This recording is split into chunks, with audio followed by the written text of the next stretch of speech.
सभी मीडिया साथियों का मैं धन्यवाद करती हूं और आप सभी को खास आमंत्रण देती हूं कि आपको 25 अगस्त को बरवाला कपास मंडी पहुंचना है अपनी टीम के साथ, परिवार के साथ, क्योंकि वहां पर हम शंखनाद रैली करने जा रहे हैं। उसमें आप लोगों का सभी का स्पेशल इनवाइट है। 25 अगस्त को बरवाला कपास मंडी में हम लोग रैली करने जा रहे हैं, शंखनाद रैली, जिसमें अपने क्षेत्र के, बरवाला क्षेत्र का जो हमारा परिवार है वो जुड़ेगा और ये अपनेपन की रैली है जहाँ पे हमें ये महसूस होगा कि हमारा परिवार हमारा साथ कितना ज़ोरों शोरों से दे रहा है।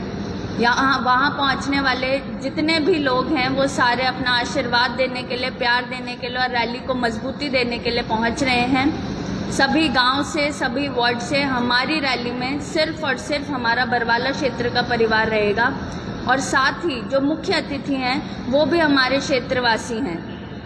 इसी के साथ मैं आप सभी को बताना चाहती हूँ कि जिस आश्वासन पे हम ये ऐलान कर रहे हैं कि ये ऐतिहासिक रैली होगी, वो ये है कि अभी तक 169 से ज़्यादा बसेस, करीबन 300 क्रूज़र गाड़ियाँ और जो 120 ट्रैक्टर और जो छोटे व्हीकल्स हैं उनकी सूची अभी तक हमारे पास पहुंच रही है, वो भी 200-300 के करीब पहुंचेंगे। और एक और जो खास बात है कि ट्रैक्टर चलाने में महिलाओं का जो है सहयोग वो बहुत ज़्यादा रहेगा और साथ ही वहाँ पे पहुँचने वाले जितने भी लोग होंगे उनके लिए मैं बताना चाहती हूँ कि हम शंखनाद रैली में ही अपने घोषणा पत्र का ऐलान करेंगे, जिसमें हमें आगे क्या क्या विधानसभा में आवाज़ें उठानी हैं और कैसे हमारी रणनीति रहेगी, कैसे काम करने का तरीका रहेगा, वो सब हम रैली में साझा करेंगे। किसी के कोई सवाल है तो?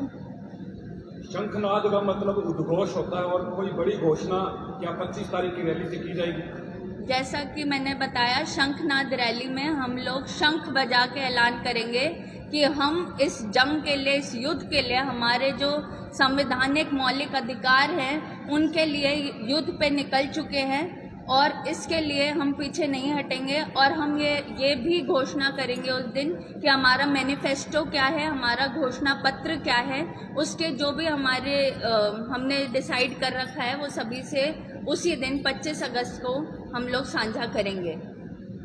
बरवाला से आपने कांग्रेस पार्टी के लिए आवेदन किया है, तो कितना आश्वासन है, क्योंकि लंबी लिस्ट है? जैसा कि मैंने अपने पिछले सभी इंटरव्यूज़ में बताया है, हम लोग इलेक्शन 100% लड़ेंगे।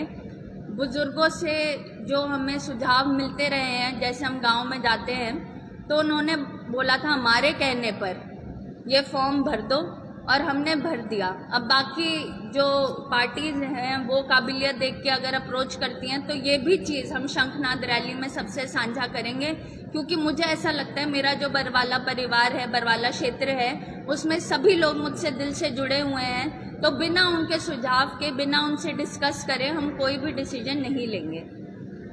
कांग्रेस के कुछ नेता है मैडम, वो कहते हैं कि पहले कांग्रेस ज्वाइन करनी चाहिए थी, उसके बाद में अप्लाई करना चाहिए था, पहले अप्लाई कर दिया और अभी तक ज्वाइन की नहीं, तो इसको किस प्रकार देखते हैं? जैसा कि मैंने आपको बताया कि हम लोगों को इलेक्शन 100% लड़ना है और ये मैं पहले दिन से बता रही हूँ, क्योंकि मेरा मानना यह है लोकतंत्र में जनता का प्यार, जनता की ताकत और जनता का सपोर्ट अगर हो तो फिर जो भी प्रतिनिधि है उसको विधानसभा में बैठने का मौका ज़रूर मिलेगा।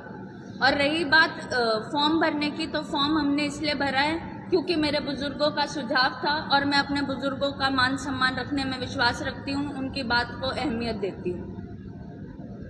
कितने लोगों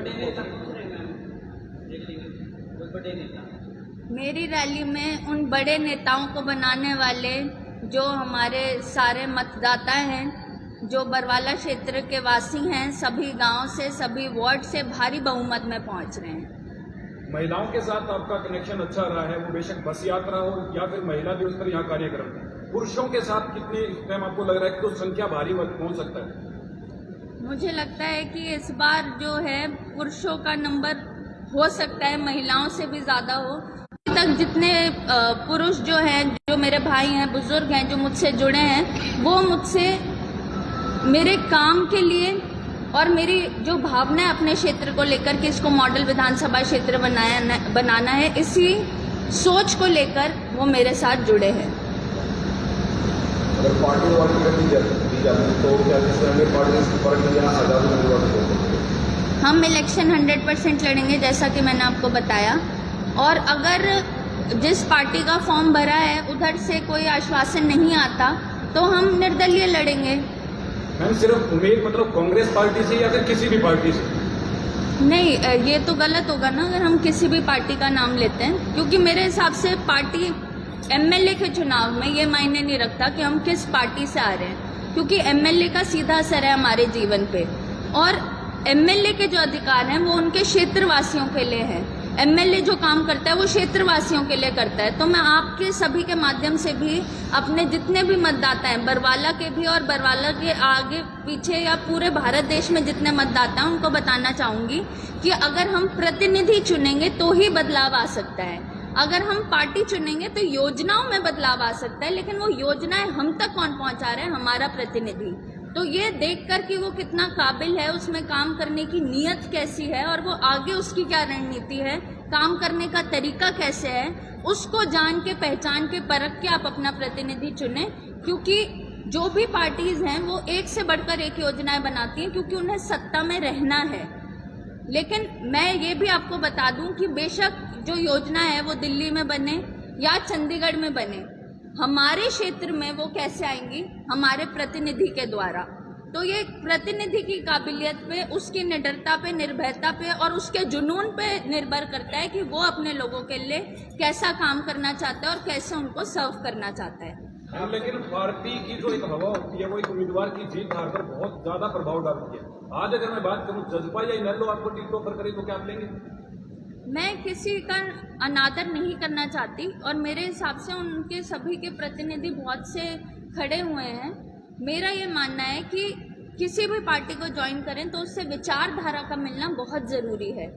सभी जानते हैं और मैंने ये बात किसी से नहीं छुपाई कि संजना सातरोड की एग्जिस्टेंस ही इसीलिए है क्योंकि मेरे जो प्रेरणा स्रोत रहे हैं वो हमारे स्वतंत्रता सेनानी, हमारे रिफॉर्मर्स रहे हैं। अगर वो ना होते, अगर मैंने उनके बारे में ना पढ़ा होता, अगर भीमराव अंबेडकर जी के स्ट्रगल के बारे में ना पढ़ा होता, अगर महात्मा गांधी जी ने जो हमारे को स्वतंत्रता दिलाने के लिए जो काम करे हैं वो ना किए होते, तो हम आज ऐसे बैठ के प्रेस कॉन्फ्रेंस भी ना कर रहे होते।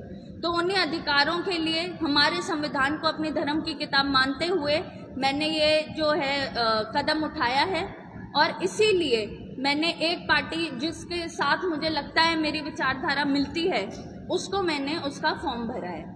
अभी जो जेजेपी के विधायक रहे जोगीराम साहब, उन्होंने क्या लगता है विकास कार्य किए हैं नहीं किए? आपकी दृष्टि में अब क्या जरूरत है बरवाला के लोगों के वास्ते? जैसा कि मैंने हमेशा ही बताया कि बरवाला क्षेत्र में जो मूलभूत ज़रूरतें हैं वो ही लोगों उन मूलभूत ज़रूरतों से, उन मूलभूत सुविधाओं से ही वंचित हैं। तो जैसे कि सफाई, बिजली, पानी, सड़क, हॉस्पिटल, स्कूल, ये वो चीज़ें हैं जिन पे बिना कहे काम होने चाहिए। इसके अलावा अगर काम करना है तो रोजगारी पे, पानी की जो प्रॉब्लम है निकासी की और फ्रेश वाटर सप्लाई की, उस पे जो लोगों की दिक्कतें हैं मोबिलिटी की, बस रूट्स की, उस पे। तो इसी तरीके से हमने एक पूरा घोषणा पत्र तैयार कर रखा है जो कि लोगों के बीच रहकर उनकी समस्याएं सुनकर, उनके जो सुख दुख हैं वो जानकर हमने पूरा ड्राफ्ट किया है और वो फुल प्रूफ घोषणा पत्र है जिस पे हम पूरे जुनून से काम करेंगे। बरवाड़ा विधानसभा का काफी बड़ा क्षेत्र जो है हिसार नगर निगम के अंदर आता है और उस क्षेत्र से एक जो सौतेलापन जैसा व्यवहार हमेशा रहा है। बेशक मिलगेट, कैंची चौक वाला जो क्षेत्र है, सेक्टर 1-4 है, ना सड़कें वहां बन रही है, छोटी सात रोड है, इन जो गांव है इनके अंदर बेसिक जो मूलभूत सुविधाएं हैं वो भी नहीं है। तो क्या अगर आप विधायक बनती हैं तो पीछे का जो ट्रेंड चला रहे हैं सौतेलापन वाला, उसको तोड़ेंगे आप? बिल्कुल, मेरे को यही तो इस्टेब्लिश करना है कि मेरे ऊपर आप अगर देखें तो मेरे ऊपर बहुत बड़ी जिम्मेदारी है। सबसे पहले तो उन माँ बाप की जिन्होंने मुझे ट्रस्ट करके लंदन तक भेजा पढ़ाई करने के लिए, फिर उन सास ससुर की जिन्होंने अपनी बहू को राजनीतिक जो मंच है वो प्रोवाइड दिया, और जब उन सभी लोगों की जिन्होंने मेरे सर पे हाथ रख के आशीर्वाद दिया, जिनकी आंखों में उम्मीद है मुझसे, उन सभी की जिम्मेदारी है मेरे ऊपर। और जब तक वो जिम्मेदारी मैं पूरी नहीं करती तब तक मैं चैन से नहीं बैठूंगी। अभी तक शिक्षा के दम पर जनहित याचिकाएं लगाकर लोगों तक उनके हक पहुंचा रही थी। और अब जब इतनी उम्मीद है मुझसे, अब जब इतना आशीर्वाद लिया है, इतना आश्वासन दिया है सभी को, तो वो काम करके दिखाना है कि बाकी क्षेत्र भी हमको बोल सके कि बरवाला जैसा क्षेत्र हमारा क्यों नहीं है। तो मॉडल विधानसभा क्षेत्र बनाने की जो हमारी सोच है अपने क्षेत्र को लेकर, उसी पे पूरे जुनून से, दिलो जान से काम करना है। इसके अलावा सड़कों पर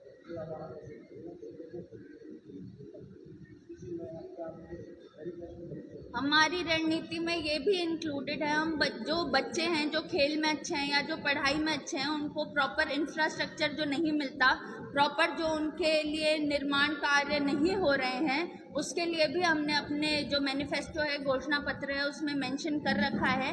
और इसी के साथ रोजगार कैसे बढ़ाया जाए, दूर रहना, उसके पास और कोई ऑप्शन ही नहीं होगा क्योंकि उसके पास काम होगा। आप महिला है और महिलाओं को अगर आप देखती हैं तो क्या अधिकार बहन बेटियों को पढ़ाई में या उनको क्या क्या सुविधा देने का आपने लक्ष्य रखा?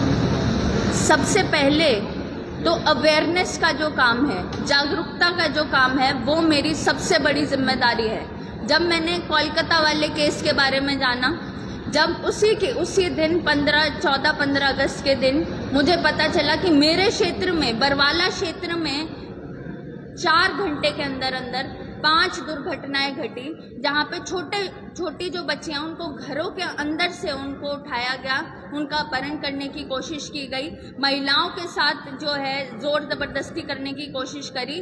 तो मैंने ये अपनी जिम्मेदारी समझी कि पहले उनको उनके हक बताए जाए, क्योंकि ये जो सारी बातें इनको दबा दिया जाता है। अगर हमें हमारे हक पता होंगे, अगर हमें हमारे कानून पता होंगे, तो फिर हम डरे डरे नहीं रहेंगे, हम भी अपनी आवाज़ उठाएंगे। क्योंकि जब तक इन चीज़ों को दबाते रहे तब तक हमें इंसाफ नहीं मिलेगा। कल भी हम लोग मिलगेट एरिया में थे, जहाँ पे हमने पुलिस स्टेशन में सारी कार्रवाई करवाई, जो महिलाएं हैं उन तक वो सुरक्षा पहुँचाई जिसकी वो हकदार हैं। तो सबसे पहले जो मैं काम करूँगी वो सुरक्षा पे होगा कि कैसे हम अपनी महिलाओं को सुरक्षित करें। साथ ही अगर उनको इधर से उधर जाना है तो मोबिलिटी उनकी कैसे बढ़े, उसके लिए भी हमने रणनीति तैयार कर रखी है। कैसे महिलाएं जो आगे पढ़ना चाहती हैं या कौशल विकास केंद्र के माध्यम से कैसे वो अपने पैरों पे खड़ी हो सकती हैं, उसकी भी हमने पूरी रणनीति तैयार कर रखी है, ताकि वो चारों तरफ से सुरक्षित रहें, सशक्त रहें। मैम, रैली का समय और बता दीजिए ताकि सभी लोगों तक ये संदेश पहुंचे। बरवाला कपास मंडी में सुबह 10 बजे का समय है। आप सभी भारी बहुमत में अपनी बहन, अपनी बेटी, अपनी बहू संजना सातरोड को आशीर्वाद देने के लिए, प्यार देने के लिए पहुंचे और रैली को मजबूती दे। संजना जी का स्पष्ट है कि जो आपने मुख्य अतिथि जिसने बात की थी वो बीजेपी की आइडियोलॉजी से है, सभी को दे सकती हूँ, उनकी गारंटी पे, उनके प्यार आशीर्वाद पे, कि आपको भारी बहुमत में बरवाला क्षेत्र की जनता 25 अगस्त को बरवाला कपास मंडी में उपस्थित मिलेगी।